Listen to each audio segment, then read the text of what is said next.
Yeah. What up? Let's get into it. Been waiting on this shoe for a long time, ever since the pictures showed up. Um, Wanted to get my feet in it, see how it felt, compare it against other shoes, both from a performance standpoint and a fashion standpoint, because it's a damn good looking shoe. Like, let's face it, they make good looking shoes, Nike does. Well played. Well played. Let's get into it. The Nike Zoom Tempo Next Percent. Is it the Air Zoom Tempo? It is.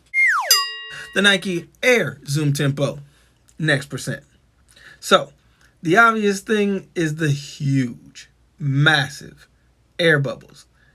The Zoom Air Pods sitting right underneath the ball of the foot, perfectly placed. Man, they give you some...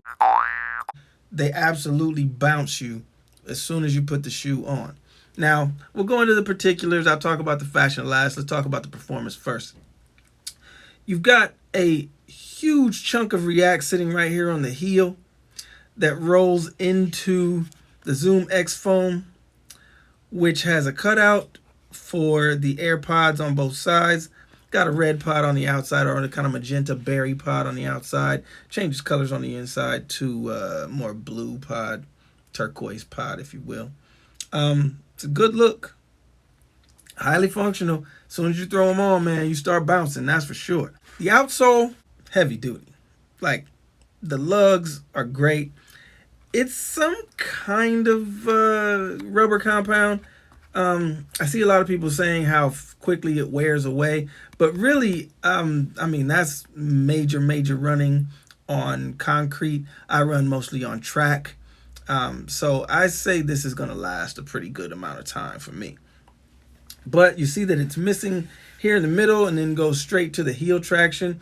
This traction is a little thicker, a little more substantial than what was on previous Alpha Fly, Zoom Fly, what other models? Oh, yeah, Vaporfly. Don't mind me. It's early. So I feel like the traction is going to be sufficient. It's good. Now, what I will get into, we all know what Zoom foam feels like. That Zoom X foam, it's softer than you would normally expect if you haven't run in a Zoom X shoe. It has some mush to it, and it creases very hard. So, you know, for people who don't like creases, just don't wear shoes. Like, get out of there. Anyway, it's a very soft foam, responsive but soft. That heel plug, I'm thinking that they put that there for the transition. It's clunky right now. Right out of the box, anything that's going to cut that midpoint out and is not going to put your foot on the ground, on the actual ground, is going to take some time to break that shoe in so that the transition is less clunky. You can see from heel to toe, you strike, and then if you're a midfoot striker, you're actually landing on a space. And then you get into that toe. That toe transition is beautiful once you get into that toe. But in that midfoot, this React takes some time to break in. Anybody that's had a React-based shoe knows that fresh out of the box, a big chunk of React like that does not compress and bounce as well right away. It's rather stiff, and then it breaks in pretty nicely. So I think that it's going to be good in the long run, but I'm going to have to definitely break it in.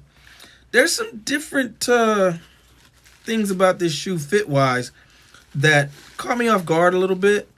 I did not expect the upper to be that wide in the toe.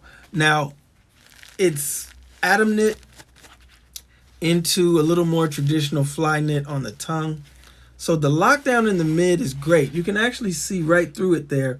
There's a little bit of an underfuse, not an overlay, but an underlay to the knit that keeps some support, keeps it from stretching around your arch and the midfoot there. So the lockdown is pretty good.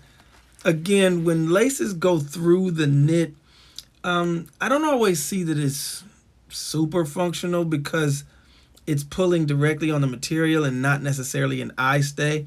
But those underlays definitely help that. In terms of the upper in the toe, you've got an overlay on the toe and it's fused down, which gives some structure. I kind of like that. It's got a toe cap on it, as much as an overlay can be a toe cap. And it works out really well. The thing that kind of caught me off guard was the room. It's actually pretty roomy on top. And that's different from most knit shoes of the last maybe 2-3 years, where the lockdown on top of the foot is actually pretty, I'd say pretty tight. I don't want to say severe or harsh because I like that. So that caught me off guard with this. Now that leads me into the next thing that was really surprising about this.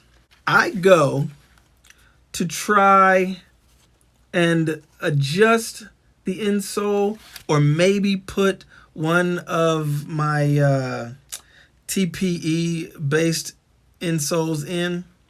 I hesitate to say Boost, but that's what they most feel like and look like.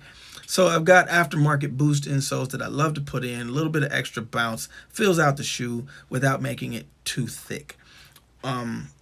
I tried to do that with this and had to immediately stop. I thought, okay, I tore the insole.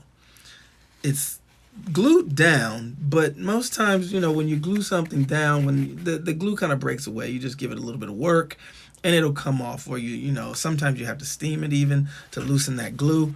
This one is locked in there pretty damn tight. Now, the crazy thing about that is I wasn't tearing the insole as much as I was separating what it was made of.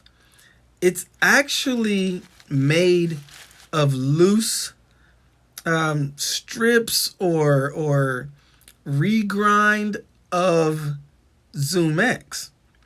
So as I started to try to position it, because the one in my left shoe was oddly positioned from the factory, so I could actually feel my toe go over the edge of it. That was no good. So I had to peel it and move it just a bit. I didn't want to do major damage to the shoe. And I ended up tearing the forefoot to shreds easily. They came apart pretty damn easily.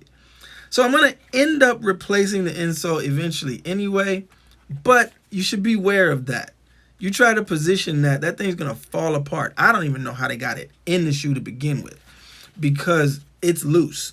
As soon as you move it, you can feel the strips, and they're oddly shaped, so they're just random strips formed into an insole.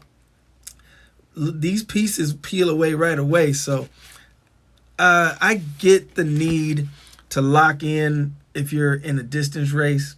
You don't want your insole sliding.